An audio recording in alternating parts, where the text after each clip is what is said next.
नवी मुंबईच्या सानपाडा येथील 19 वर्षीय पलाश प्रखर हा तरुण अलिबागमधून महिन्याभरापूर्वी बेपत्ता झाला असून संपूर्ण महिना उलटून गेला तरी त्याचा शोध लागला नसल्याने त्याचे आई वडील चिंतेत आहेत.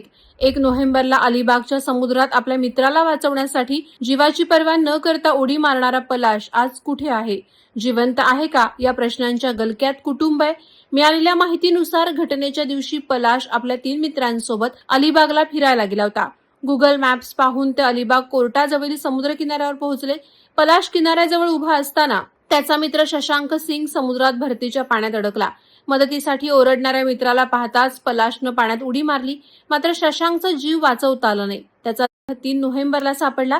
मात्र पलाशचा ठाव ठिकाणा आजवर लागलेला नाही. 5 नोव्हेंबरला मिसिंग रिपोर्ट नोंदवल्यानंतर पोलीस, किनारी सुरक्षा पथकं, एनडीआरएफ, स्थानिक स्वयंसेवक यांनी ड्रोन, स्पीडबोट यामधून शोध मोहीम सुरू ठेवली, परंतु ठोस धागा मिळाला नाही. दरम्यान पलाशचे आई वडील जवळपास रोजच अलिबागला जात आहेत, अधिकाऱ्यांशी बोलत आहेत, शक्यता दिशेने तपास करत आहेत. त्यांनी आता सोशल मीडियावर मोठी मोहीम उभी केली आहे. मुलाचे फोटो, माहिती, संपर्क क्रमांक सर्वत्र शेअर करून कोणालाही काही माहिती मिळाल्यास पुढे येण्याचं आवाहन ते करत आहेत. आम्ही हार मानणार नाही. कोणीतरी त्याला पाहिलं असेल. आम्हाला फक्त आमचा मुलगा परत हवा आहे, अशी हळवी विनंती त्याचे वडील मुनींद्र नारायण प्रेम करत आहेत. वादळवारा लाईव्हसाठी न्यूज ब्युरो, अलिबाग. नवी मुंबई व रायगड जिल्ह्यातील ताज्या बातम्या आणि घडामोडींसाठी सबस्क्राईब करा वादळवारा लाईव्ह चॅनल आणि दाबा बेल आयकॉन.